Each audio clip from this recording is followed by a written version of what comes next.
Magandang araw po sa inyong lahat mga katribo.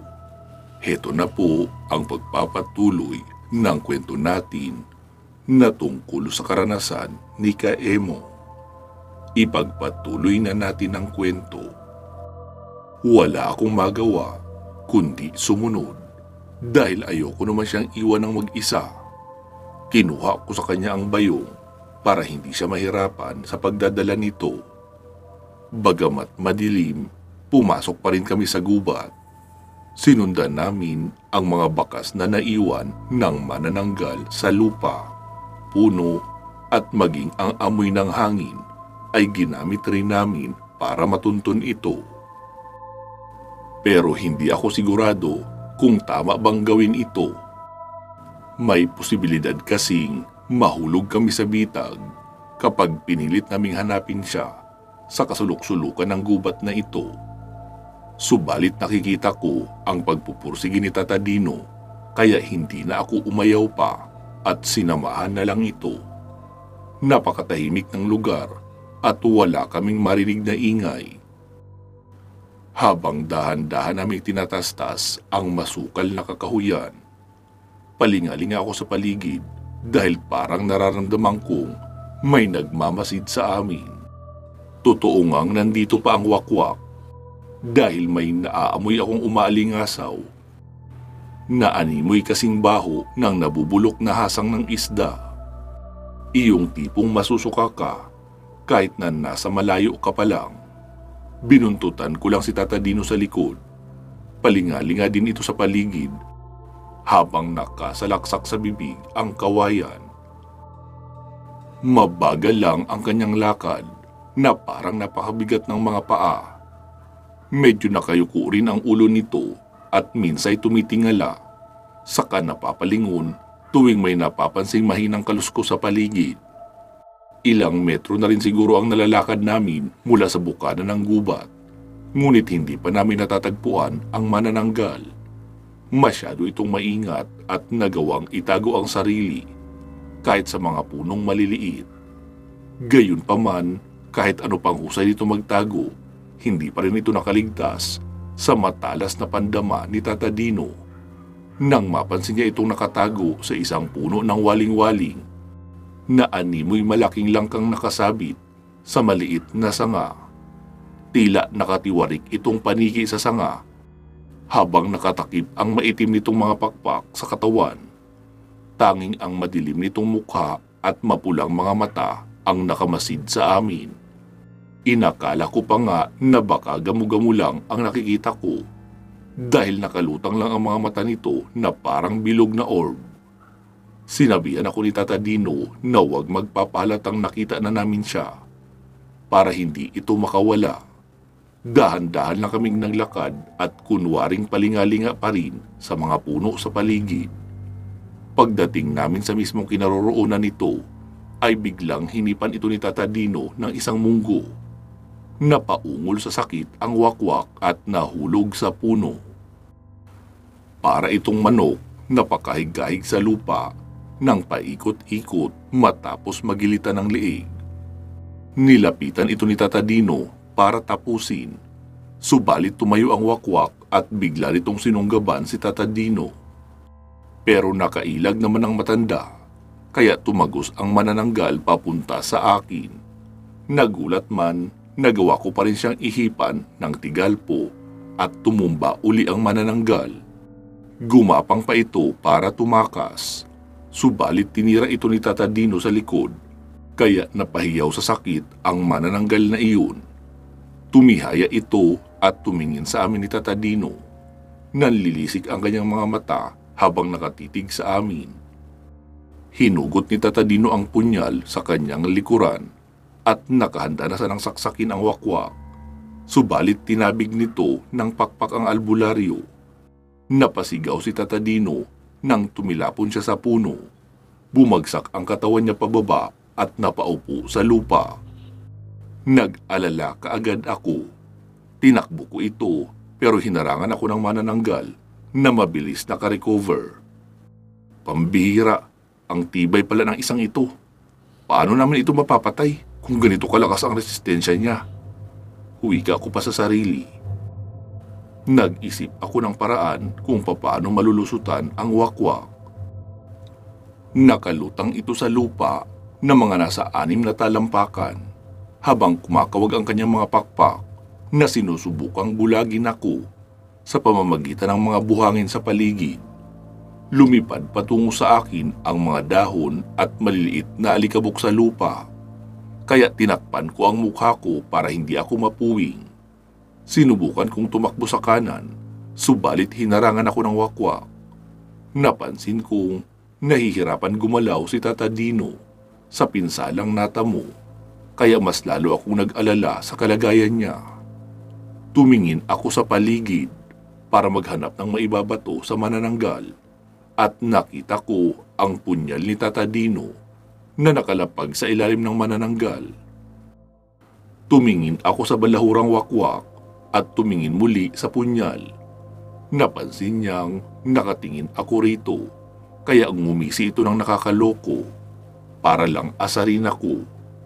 Ngayon ko lang din napagtanto na lalaki pala ito dahil sa dibdib at tiyan niya na matigas ang kurba.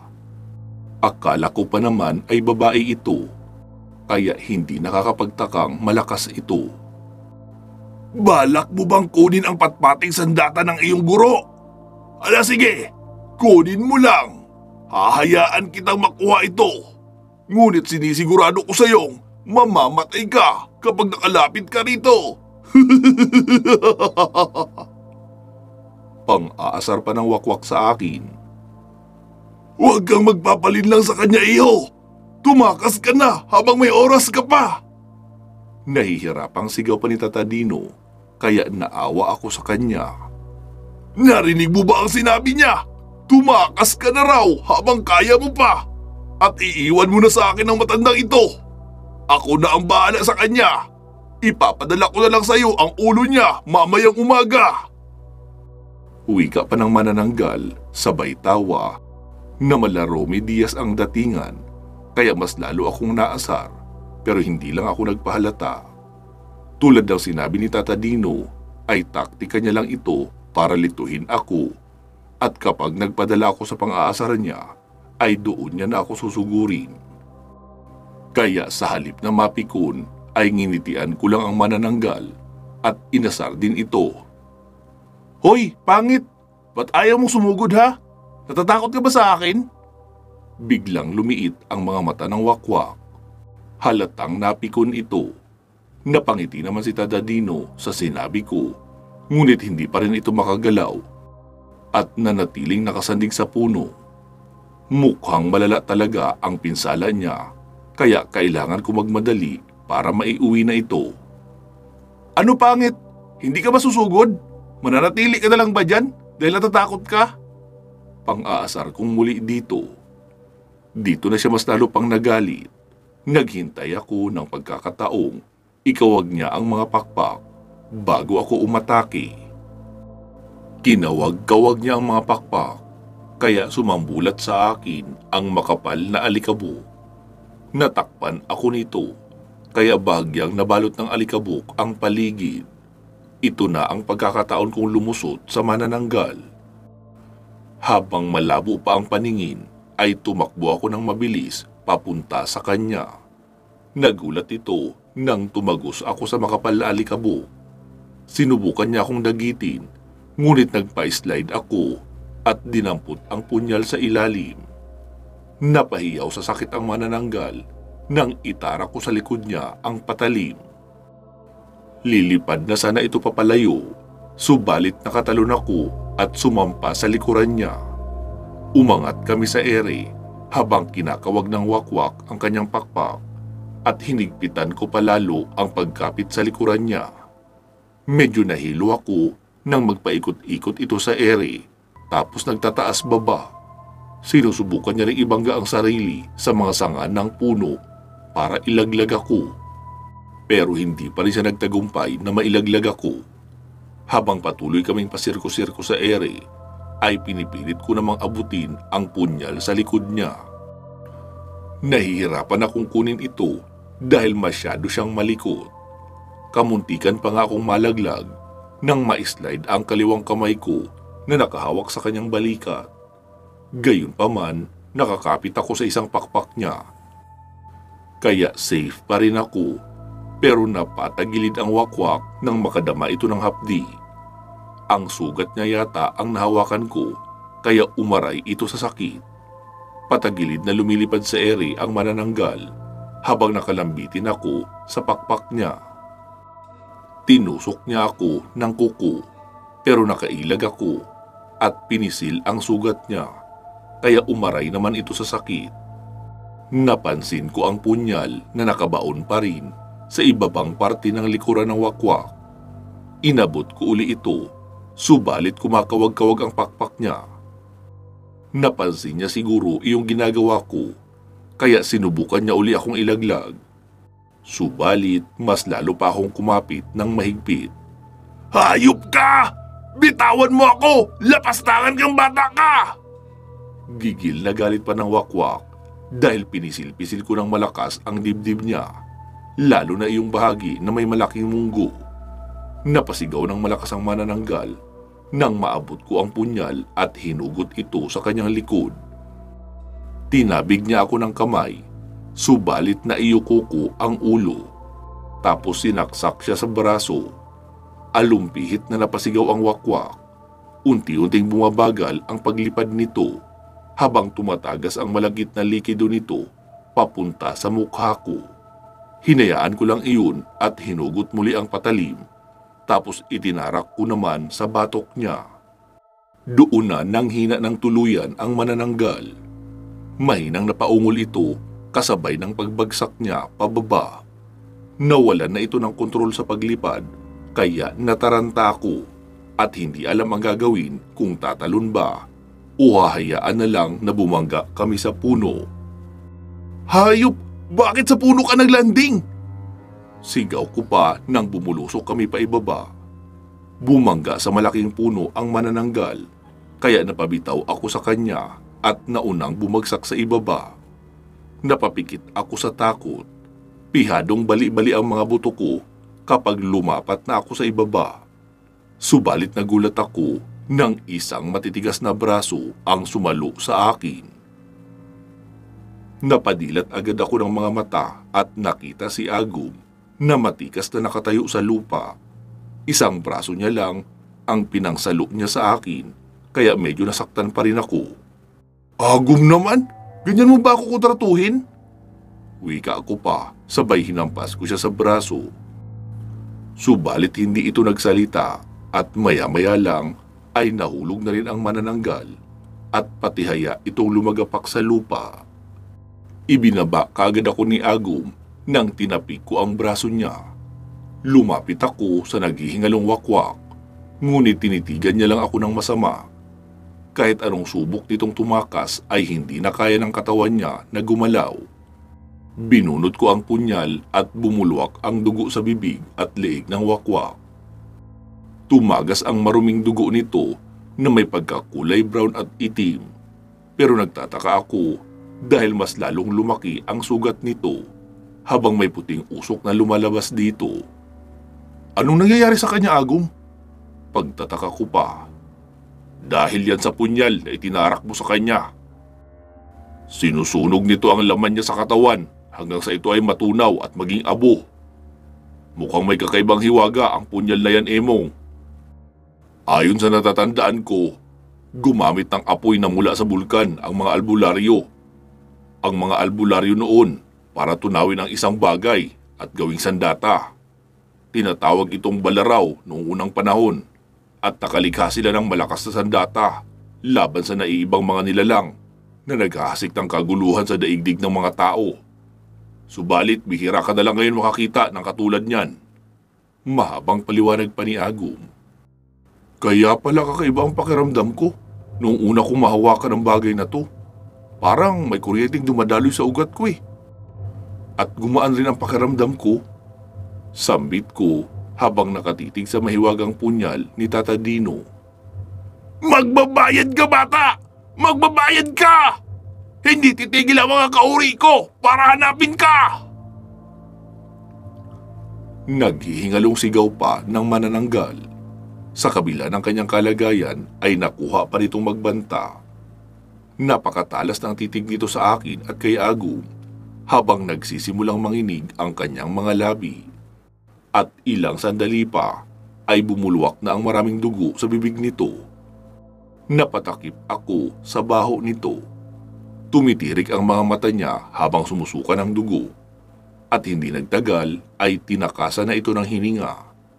Hanggang sa kanyang huling hininga ay napakasama pa rin nang ipinupukol niyang tingin sa amin.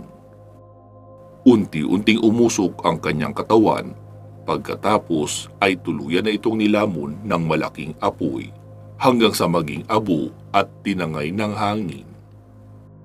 Napapikit ako ng mga mata at taimtim na ipinagdasal ang kanyang kaluluwa na sana ay maging mapayapa kung saan man ito makarating. Iho! Isang tinig ang narinig ko sa di kalayuan.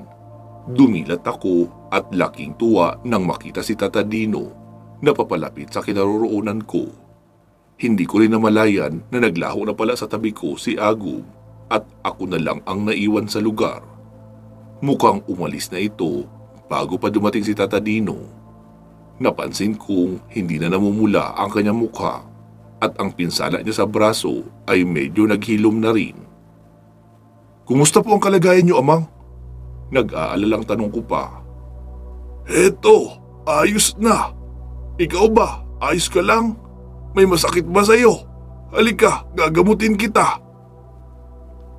Dinukot ni Tata Dino ang bote ng langis pero tumanggi ako magpagamot. Sigurado ka, ayos ka lang. Paniniguro pa ng albularyo. Hehe, opo Amang, ayos lang po ako. Huwag na po kayong mag-alala. Okay na okay lang po talaga ako. Nakangiting tugon ko pa sa kanya. Nasaan na nga pala ang wakwak? Wala na po siya. Tinapos ko na siya gamit ang punyal na ito. Wika ko pa, sabay abot kay Tata Dino ng kanyang patalim. Ganun ba? Nagawa mo pala siyang sugatan. Magaling ang ginawa mo. Paghanga pa ni Tata Dino sa akin. Natsambahan lang po siguro. Pahambol na sagot ko naman. Kung ganon, alika na, umuwi na tayo. Ihahatid na kita sa inyo. Dahil siguradong nag-aalala na sa iyo ang mga kaibigan mo. Naku, papagalitan ako nito ni Esther. Saan pa ni Tata Dino? Napangiti na lang ako, sabay na pailing mula sa tinura ng matandang albularyo. Habang naglalakad pa palabas ng kakahuyan, ay hindi ko maiwasang tanungin si Tata Dino kung saan niya nakuha yung dakilang punyal. Amang, saan po ba galing ang punyal nyo? Nagtataka lang kasi ako, parang may kakaibang hiwaga itong dala na hindi ko maintindihan. Nako, galing pa ito sa lolo ko. Siya daw mismo ang umukit nito at ginawa niya ito noong kasagsagan ng unang pagputok ng bulkang Mayon. Ayon sa sinabi niya sa akin, nagmula pa sa daigdig ng mga engkanto ang bakal na ginamit rito. Ang sabi pa niya, pinatataas raw nito ang iyong abilidad at kakayahan sa pakikipaglaban. Nakikita mo ba ang mga titik na ito? Wika pa ni Tata Dino, sabay pakita doon sa punyal. Nanlaki ang mga mata ko nang makita ang maliliit na titik na nakaukit sa gitna ng patalim. Marahil hindi ko agad ito napansin dahil madilim.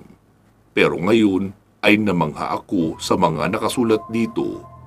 Tila mga lumang kataga na madalas sinasambit noong unang panahon.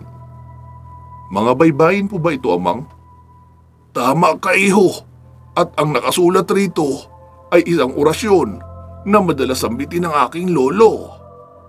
Paliwanag ni Tata Dino. Ganun po ba? Ibig niyo po bang sabihin may gabay din pala ang inyong lolo? Usisa ko pa rito. Oo, iho. May sarili din siyang gabay. Ito ang nagturo sa kanya kung ano ang narating niya noon. Pero isang mandurugo ang gabay ni lolo ko. Mandurugo? Ano naman po yun? Pagtatakang tanong ko pa. Mga dating diwata sila na nabigo sa pagmamahal ng isang tao.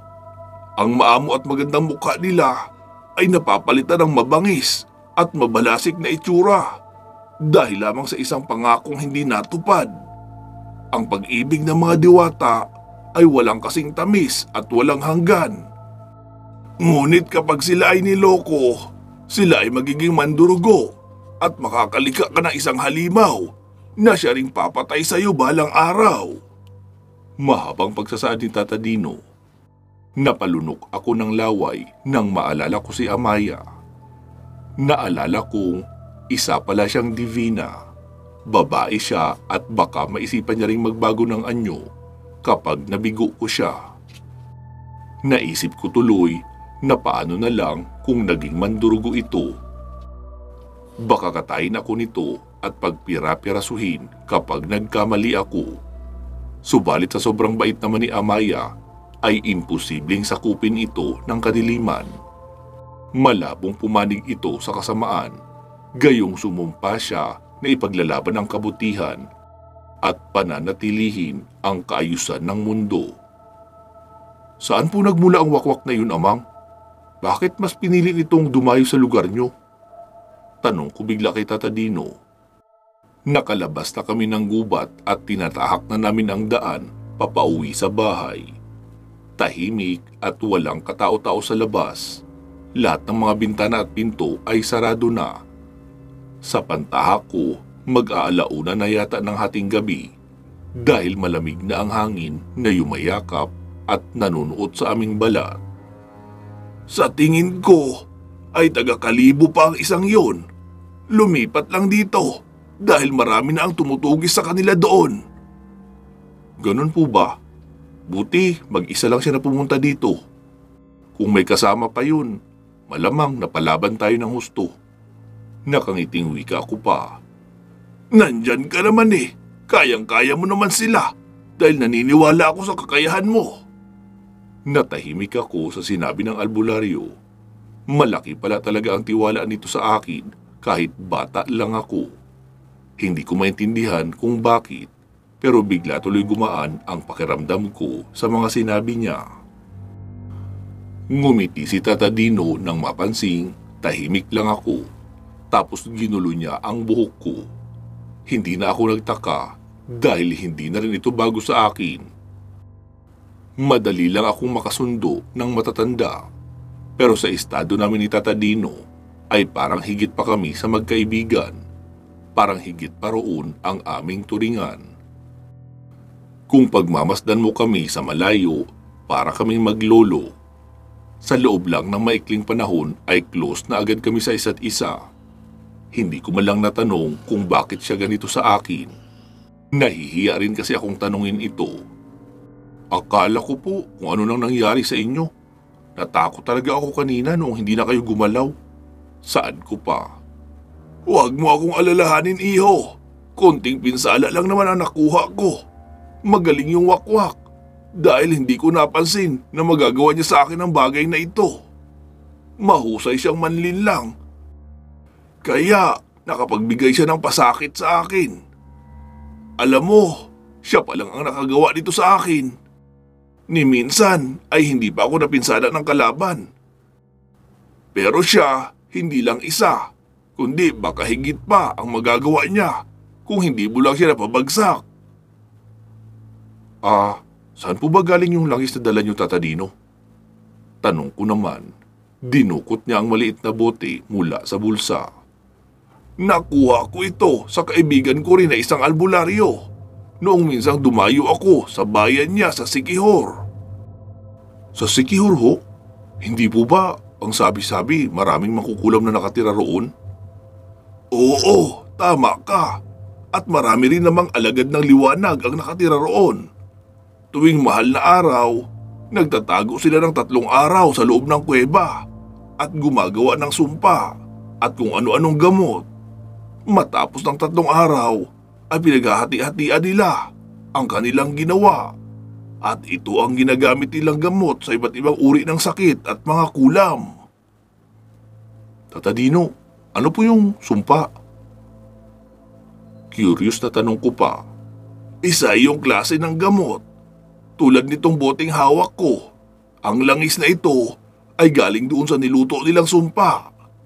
Naglalagay sila ng iba't ibang uri ng ugat ng halaman at punong kahoy sa isang malaking kawa at niluluto iyon sa loob ng 3 araw.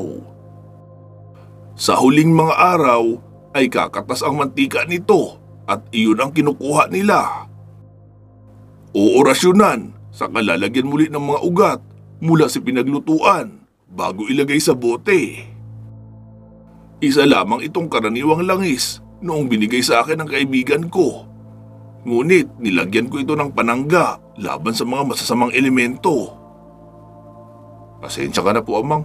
Matanong ako masyado ha. Kasi may ganyan din ako sa bahay eh. Naalala niyo po yung langis na ipinahid niyo roon sa kaibigan ko? Iyon po ang tinutukoy ko. Ah, oo. Naaalala ko nga yun. Kaya nga ako nagtaka noong malamang meron ka noon. Kasi ginagamit yun ng mga makakaliwang tao. Paano mo nga pala nakuha iyon? Seryosong tanong niya sa akin. Nakuha ko lang po iyon sa isang babaeng busaw. Pero naniniwala akong iba siya. Anong ibig mong sabihin? Ganito po yan. Oo, pumapatay siya. Pero sa tingin ko, hindi siya katulad ng iba. Mukhang napipilitan lang siyang gawin iyon dahil hindi niya pa kontrolado ang sarili niya. Maiksing paliwanag ko pa. Ibig mo bang sabihin, nahawa lang siya ng ganon? Tumango lang ako. Marami kasi talagang mga nilalang na nakatira sa mundo na hindi mo iisiping sila'y masama at mabuti. Minsan, yung inaakala mong mabuti ay sila pala itong masama. At yung may mga hindi kaaya-ayang itsura ay sila pala ang nagtatanggol sa mga inaapi.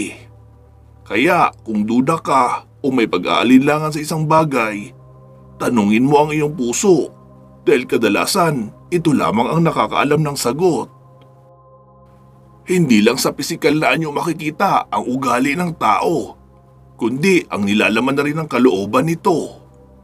Matalinghagang wika pa ni Tata Dino. Napangiti ako sa huling sinabi niya at nagkaroon ng kaunting kaalaman rito. Maya-maya pa ay dumating na rin kami sa tahanan ng mga Enriquez at nakitang bukas ang bintana ng bahay. Nakadungaw si Lola Esther at napatayo ito nang matanaw na nasa labas kami ng bakuran. Inaya kong pumasok si Tata Dino sa bahay, ngunit tumanggi siya. Sabay sabing uuwi na rin daw siya dahil gusto niya nang magpahinga. Lumapit sa amin si Lola Esther na may bahid ng pag-aalala sa mukha. Tinanong niya agad kami kung ano ang nangyari, pero sabi lang ni Tata Dino na napasarap ang usapan nila ng pamangkin niya, kaya hindi nito namalayan ang oras. Humingi ng pasensya si Tata Dino dahil dito na malugod namang tinanggap ni Lola Esther. Tinanong ko si Lola Esther tungkol kina Rojo, subalit napangiti ako nang malamang nakatulog na pala sila sa sala sa kahihintay lang sa akin. Oh, paano Esther? Tutuloy na ako. Paalam ni Tata Dino. Tumango lang ng bahagya si Lola Esther at tumalikod na si Tata Dino. Bago pa makaalis ay tinawag kong muli si Tata Dino. Amang, pupunta po ba kayo ulit dito bukas? Siguro, sa susunod na araw pa. Pero, tutuparin ko pa rin ang ipinangako ko sa iyo. Nakangiting sagot ni Tata Dino. Sige po, Amang. Mag-iingat po kayo sa pag-uwi ha. Tumango lang ang matanda at umalis na. Pumasok naman kami ni Lola Esther sa bahay. Sinara niya ang pinto at agad niya akong pinaakyat sa itaas upang makapagpahinga na rin. Naabutan kong nagsisiksikan ang tatlo sa ibabaw ng kama. Napailing pa ako nang mapansing nakapatong ang isang paa ni Lito sa bibig ni Buboy na walang tigil sa paghilik sa gilid ng kama. Dala ng pagod ay agad akong humiga sa kama na nakadikit sa pader. Solong-solo ko ito, kaya tiyak mapapasarap ang tulog ko. Habang nakahiga ay nakapatong sa noo ko ang kaliwang braso. Binalik tanaw ko sa isipan ang mga nangyari sa amin ni Tata Dino sa buong maghapon. Talagang hindi ko inaasahan na dito ko mararanasan ang karamihang makatindig balahibong pangyayari sa buhay ko. Ni sa hinagap sa buhay ay hindi ko inisip na makakaharap ko ang iba't ibang klaseng mga halimaw na naghahari sa lugar na ito. Kung susumain, higit pa sa bangungot ang naranasan ko dito. Subalit sa sulok ng aking isipan ay tila may nagsasabing, kamalin ko ang karanasang ito upang mahubog pa ang aking kaalaman. Mag-aalas 2 na ng madaling araw nang dalawin ako ng antok. Sa pagmumuni-muni sa mga nangyari, hanggang sa hindi ko na nga namalayan na nakatulog na pala ako. Pagkagising ko kinabukasan ay nakamulatan kong wala na sa kwarto ang tatlo. Kaya bumaba ako upang silipin sila sa ibaba. Pero tanging si Lola Esther lamang ang nadatnan ko sa kusina na naghuhugas ng mga pinggan sa lababo. Lumapit ako at tinanong kung nasaan ang mga kolokoy. Pero ang sagot niya, lumabas daw sila para bumili ng sabong panligo. Tinanong ko rin kung anong oras na, pero sabi niya mag-aalas 10 na. Napakamo tuloy ako ng ulo. Sa sarap ng tulog ko kagabi, hindi ko na namalayang tinanghali na pala ako ng gising. Maraming salamat po, Lola. Lalabas po muna ako upang salubungin sila. Baka nagtatampo ang mga iyon dahil hindi ko sila isinama kahapon. Paalam ko pa kay Lola Esther. Oh, sige iho. Pero hindi ka ba kakain muna? May naiwan pa akong almusal para sa'yo dito sa lamesa. Wika pa ni Lola Esther. Mamaya na po siguro, hindi pa naman ako nagugutom eh. Tugon ko pa sa matanda. Tumango lang ito kaya lumabas na ako para sundan ang tatlo. Sa paglalakad-lakad ko ay may nakasalubong akong isang lalaki sa daan na grabe makatingin sa akin. Yung tipong pinandidilatan niya na ako ng mata sa talim ng kanyang titig. Nakabalabal ito at payat ang katawan. Nakasuot ng sombrero kaya hindi ko masyadong ma-figure out ang mukha niya. Nakabihis ito ng lumang damit sa loob at may itim na lambong na nakaalampay sa balikat. Luma na ang kanyang pantalon at kupas na rin ang tsinelas. Huminto ito sa may tapat ng isang tindahan, ngunit sinundan pa rin niya ako ng tingin. Hindi mawala-wala ang talim ng titig niya sa akin.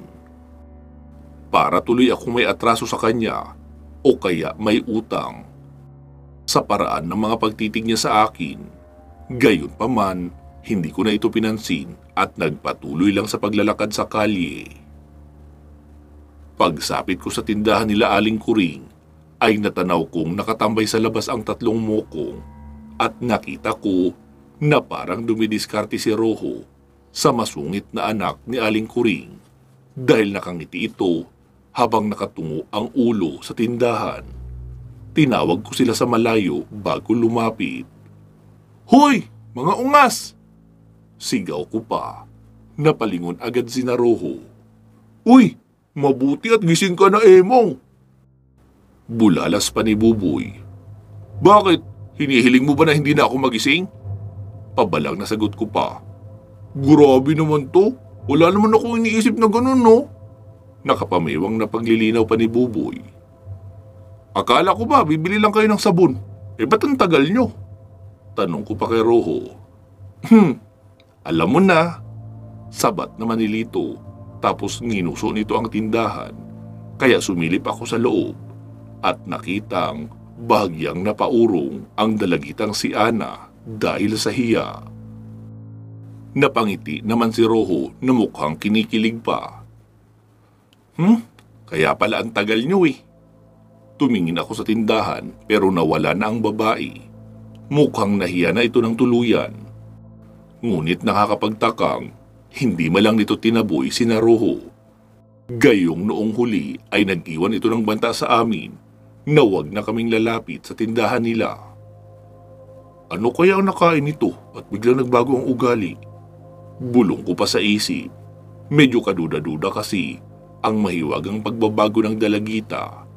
Pero naisip ko na marahil hindi nagustuhan ni Aling Kuring ang trato nito sa amin noong nakaraan, kaya maaaring kinausap nito ang anak na pakitunguhan kami ng maayos. Kaya biglang tumino rin ang utak. Pero nahihiwagaan pa rin ako dahil hindi naman agad basta-basta magbabago ang isang bata sa isang pakiusap lang. Minsan, mas lalo ito nagiging salbahe kapag pinapayuhan. Hindi kaya ginayuma siya ni Roho o may pinakain na kung ano?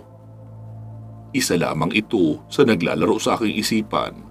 Hindi naman sa wala akong tiwala kay Roho, pero iba lang ang pakiramdam ko. Parang may hindi tama eh. Oh, paano? Tatayo na lang ba kayo dyan? Hindi na kayo uuwi at maliligo? Sambit ko pa, kaya napatayo na ng tuwid si Roho. Sige na, tara, uwi na tayo. Tipid na sagot lang ni Roho. Ito talagang si Emo, panira sa diskarte. Wika pa ni Lito. Aba, kasalanan ko pa talaga no? Tugon ko pa at sinundan na si Roho. Oo nga, ang ganda na sana ng timing eh, pero sumingit ka pa. Ayun tuloy, napurnada ang diskarte. Ani pa ni Buboy. Hoy, taba, huwag kang manisi dyan ha. Pinuntahan ko lang naman kayo dahil ang tagal nyo. Sagot ko naman. Naku, tama na yan. Alam nyo namang ayos lang yun eh. Wala namang kaso sa akin. Natutuwa pa nga ako dahil pinansin niya ako. Wika naman ni Roho na medyo nakangiti. Pero yung ngiting walang halong sigla, tipong pinilit lang. Pasensya ka na, Roho. Napahinto sa paglalakad si Roho. Ano ka ba? Huwag mo nang isipin yun. Tara, magsiuwi na tayo nang makapaligo na. Sabay nagtuloy na nga kami sa paglalakad. Sinundan siya agad nila Buboy at Lito, kaya naiwan akong mag-isa na naglalakad sa kalye. Malungkot kong sinundan ng tanaw si Roho habang lumalayo. Mukhang may itinatago talaga itong sekreto at sa palagay ko hindi iyon maganda. Napahinto ako sa paghakbang nang makasalubong ko na naman iyong misteryosong lalaki. Pero sa pagkakataong ito, naging natural na lang ang paglalakad niya sa kalye at sa ibang direksyon nakatutok ang kanyang tingin. Sa isang istante ito nakatingin, pero yung tingin niya ay may bahid na lungkot. Sa gilid ng daan, nakaparada ang mga nakahanay na istante na may sari-saring paninda na mga nakadisplay. Hindi ko alam kung bakit tinitignan niya ang istanting iyon na ngayon ay bakante na. Mukhang balak siguro niya magtinda kaso wala siyang puhunan kaya malungkot siya. O baka may iba pang dahilan. Pero noong mag-cruise na ang landas namin, bigla akong nakadama ng kakaiba. Isang pamilyar na enerhiya, ngunit mabigat sa pakiramdam. Yung tipong para akong nahulog sa loob ng isang malalim na balon at hindi ako makahinga. Paglagpas ng lalaki ay nilingon ko pa ito. Subalit gano'n na lang ang aking pagtataka nang bigla itong nawala. Sinubukan ko itong hanapin ngunit hindi ko na siya makita. Nagpalingalinga rin ako sa paligid, subalit hindi ko alam kung saan na siya napunta. Napakabilis naman. Nakaramdam tuloy ako ng kaunting takot sa nangyari. Napakabilis nitong naglaho at hindi ko malang nasundan ng aking mga mata. Dahil dito, napagtanto kong hindi pangkaraniwang tao ang nasalubong ko. Marahil, isa ito sa sinasabing banta na iniwan sa amin ng wakwak kagabi. At ito nga'y nagsisimula ng mangyari, kaya dapat magkita na kami ni Tata Dino upang masabihan ko agad siya tungkol dito. Emong! Napalingon ako at nakitang kinakawayan ako ni Lito habang naghihintay sila sa malayo. Tumakbo ako para makahabol agad sa kanila. Pagdating ko ay tinanong nila ako kung ano ang nangyari dahil nakita nilang palingalinga raw ako sa paligid na parang may hinahanap na kung ano. Nakataas pa ang kilay ni Lito na nakatingin sa akin. Mukhang nahihiwagaan naman ito sa kinikilos ko. Naku, wala yun. May tinitignan lang ako. Palusot ko pa. Pero gaya ng dati, Hindi agad sila naniwala. Oo, baka naghahanap lang din yan ng chicks kasi naunahan na siya ni Roho. Anas pa ni Tabatchoy.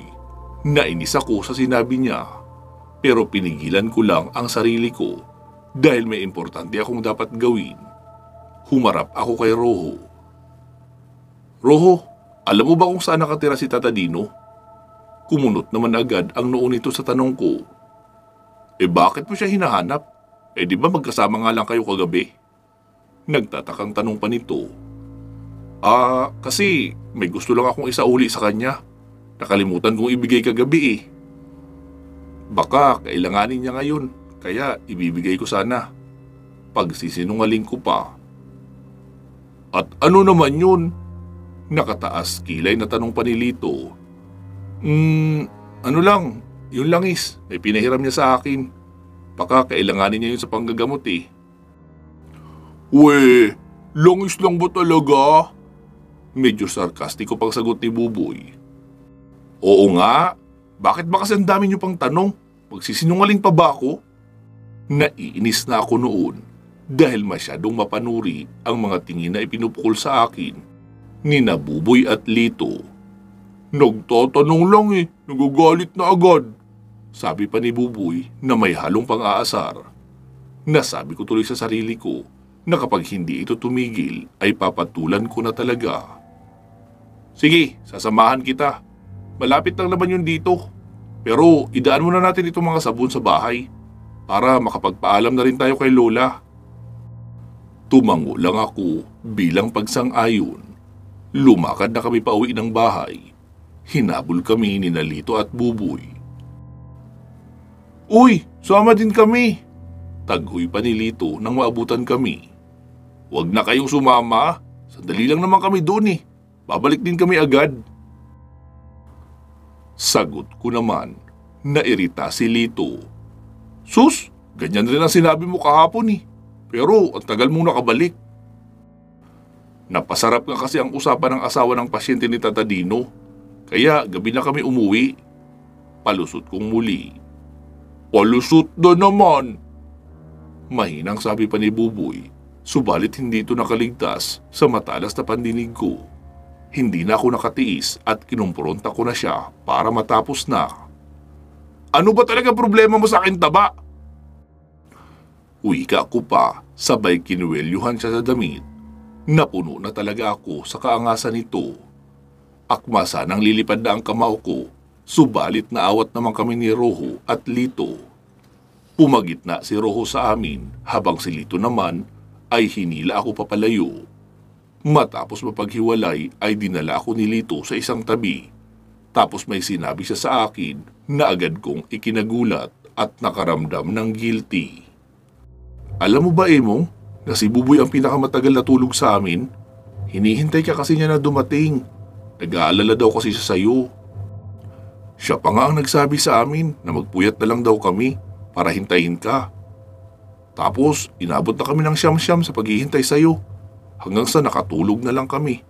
Pinaakit na lang nga kami ni Lola Esther kasi nilalamok na kami doon sa sala sa baba. Pag-aamin pa ni Lito, malungkot kong tinignan si Buboy na kasulukuyan pa rin nakatingin sa akin. Nakaramdam ako ng hiya. Dahan-dahan akong lumapit sa kanya at kinapalan ko na ang aking mukha para lang humingi ng dispensa sa aking inasal. Buboy, pasensya ka na sa inasal ko. Medyo mainit lang talaga ang ulo ko ngayon kasi kagigising ko lang din Tapos puyat pa ako kagabi. Hindi sumagot si Buboy. Tumango lang ito ng bahagya bilang pagtanggap sa sorry ko. Medyo nahiya ako sa kanya dahil hindi ko akalain na maiisip din pala niya ako at magiging concern siya sa akin sa kabila ng maling pagtrato ko sa kanya. Kinamayan ko siya para ipakitang tao sa puso ako humihingi ng tawad at natuwa ako nang tinanggap niya naman ito. Napangiti sina Roho at Lito dahil bati na raw kami uli. Pansamantala mo natin puputulin dito itong ating kwento. Magsama-sama tayong muli sa part 43. Mag-iingat po kayo palagi at hanggang sa muli.